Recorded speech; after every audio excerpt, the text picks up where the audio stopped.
Isn't it funny? What started out as research on a docuseries has led me down this rabbit hole of a criminal conspiracy. Make sure you like this video, share it, and subscribe if you haven't already. Let's get into all the sequence of events that have led us down this rabbit hole. Now, it doesn't take a genius to see that this man was surrounded by a lot of questionable people. But at the end of the day, he has accountability in that fact alone.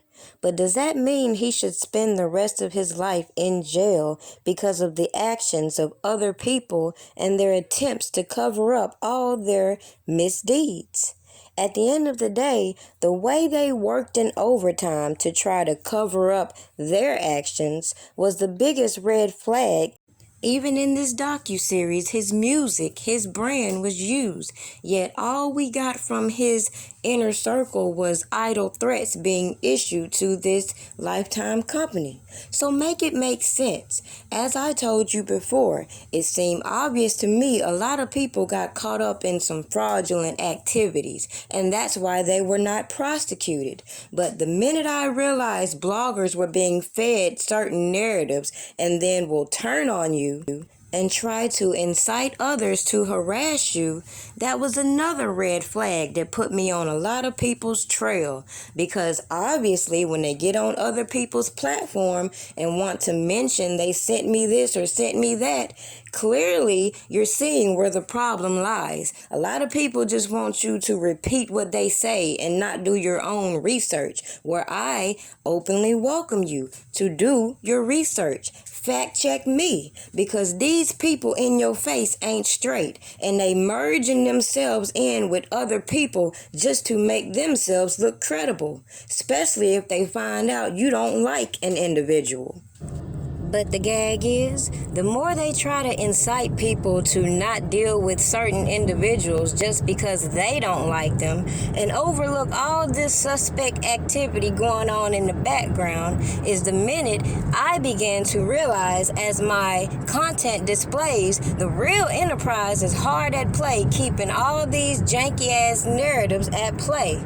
They begin to merge with supporters. They begin to merge with some of these accusers. And at the end of the day, y'all better open your eyes and look real hard at the people you follow, because at the end of the day, Robert Kelly obviously is not a RICO by himself. So why they think they just gonna sit out here and keep doing all these interviews and feeding narratives? Oh no, some of us peep game and we're watching.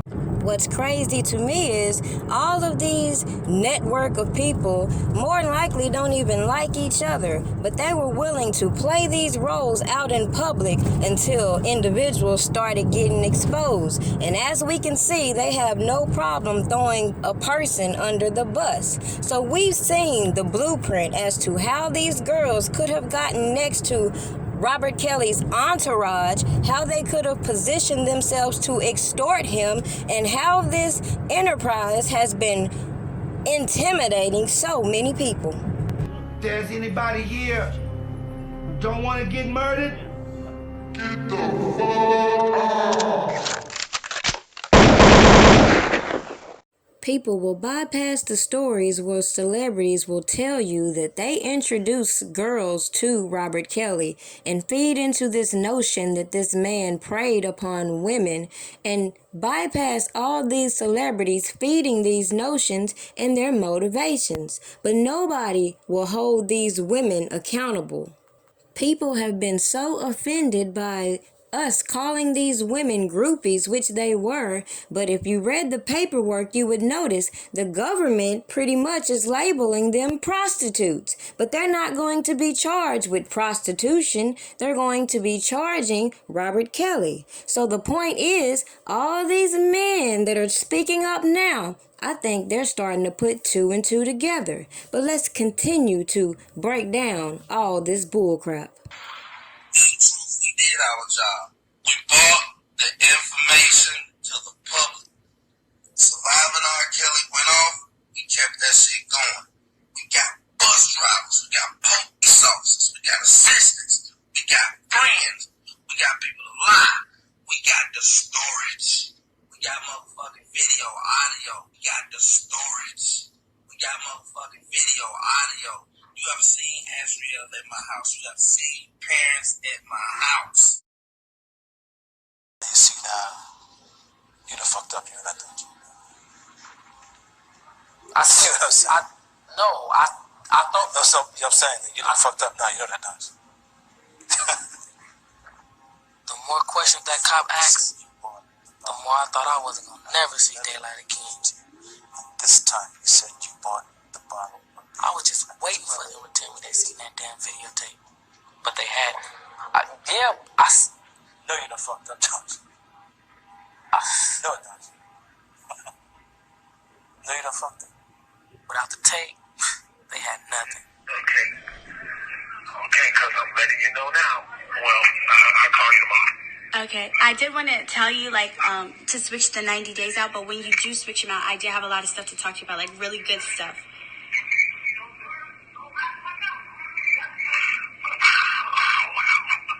What do you mean? We already talked about last week switching out the days. We've been talked about that, so why are you saying wow? Yeah, because you hung up on me and called right here to the building, and they called me to the floor to discuss the same thing I already told you. People justify this man's rights being blatantly overlooked and violated just because they feel he must have done something and avoid all the corruption playing out in your face. Sorry, please. No. Don't say nothing to me. Don't say nothing to me. Do not say anything to me. Joy is in jail for assault. So I feel so sorry for the both of you. Don't say anything other to me. I feel bad for you. I know, yes, you do. You knew I was coming up here to get Joy, and you lied to her. Yep. I'm sorry for you. I'm sorry for you, Bear. I'm sorry for you. I am so sorry for you. Oh, it's Bear. It's done. Bear. It's done. It's over. You may not even make it to trial. I'm so sorry for you. I'm sorry. I really did love you. And you lied to me, and you used me, and you played me. Yes, you did, Bear. Bye. So shall we just continue to overlook the obvious obstruction of justice within this case?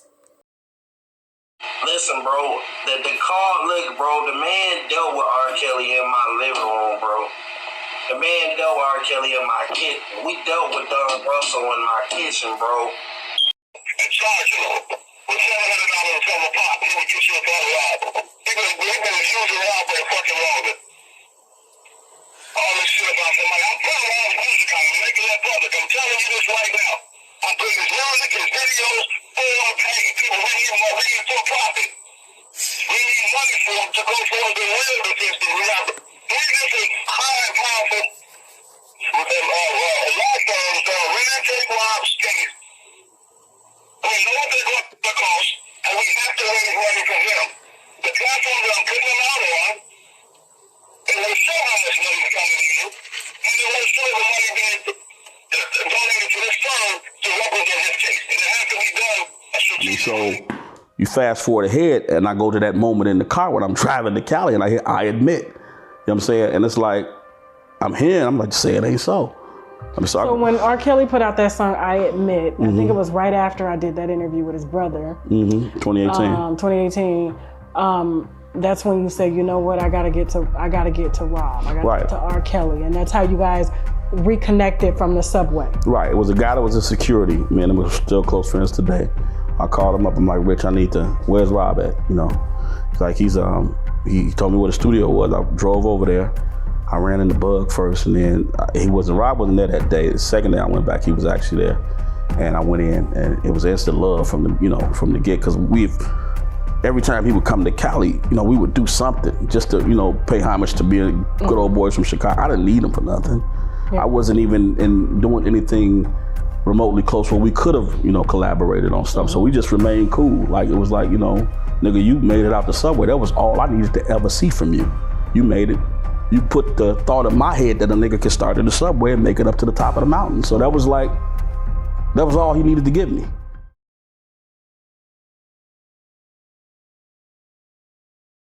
Well, I don't know either.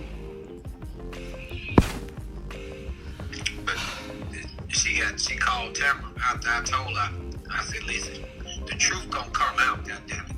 You keep on fucking with my daughter, the truth is gonna come out. You need to fucking leave her alone. Wait a minute. Well, hold on. Back up. So Tamara knows already? Yeah. She know the truth? Hell yeah, I told her. So then I don't understand how they know all of the truth about these people, but they still allowing them to be a part of it. Well, you know why? They had spent over $3, $4, $5 million, and it's too late to edit that shit and take them out. That's some crazy shit. Now I can see y'all and y'all daughters, but if you know that, these other girls are being dishonest, my thing is, what makes you think that it's not gonna come out later and then you're gonna look like a damn fool? Exactly. You won't find one individual involved in this whole setup that didn't have motivation. But my problem is all these people out here talking about they demand justice, so quick to judge Robert Kelly. Where is that same energy for this enterprise who's still out here working with other celebrities, who's still out here allegedly recruiting girls? But how does it make sense for individuals who so believe these accusers to now give platforms to the people who were allegedly intimidating them? Make this shit make sense.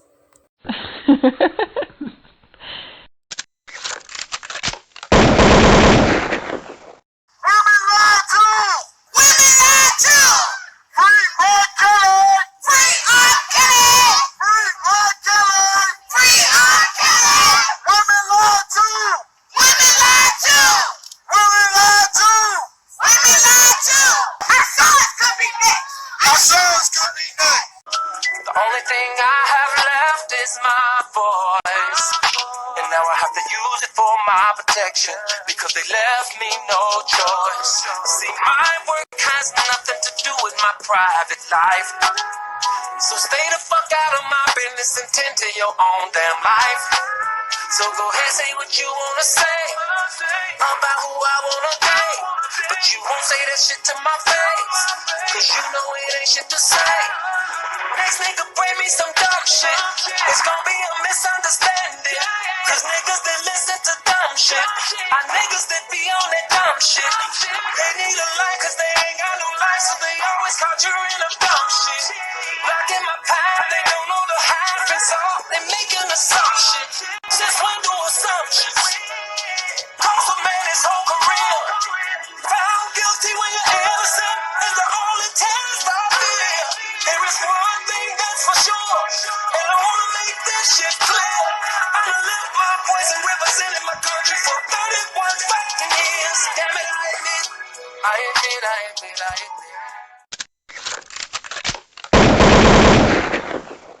Let's go! Break out the food and the drinks, it's gonna be a party. Turn up the music real loud, invite everybody. Go right ahead and smoke and play some cards and just make yourself at home. It's okay to take somebody's hand and just get you cool on, yeah. Roll up in here, heaven couldn't be better. I like to see my people come together. I'm talking about prayer. Live to you. Facebook, live to you. Radio, live to you. Radio, fuck you.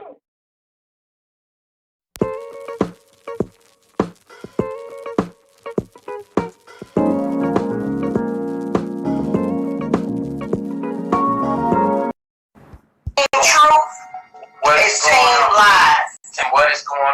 Truth, what is team lies, and what is going on.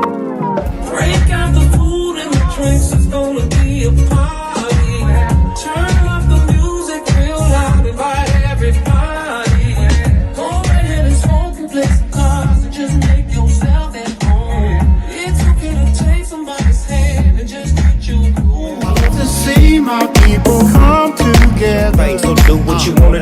cause you gon' have a good time when you in front of Snoop. Because I know Minister Farrakhan, you know, he definitely spoke. I think he had a private meeting with him. Nobody really know what the depths of the meeting went, but I know he did have a meeting with him. But these other ones that was a part of Lifetime and all this shit, we need them. We need them to step up and them to act like they plan a platform. All we doing is playing on each other as black people. That's it. For fame and fortune.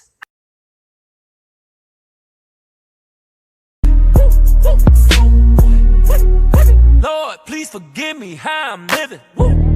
I was born to drive a whip.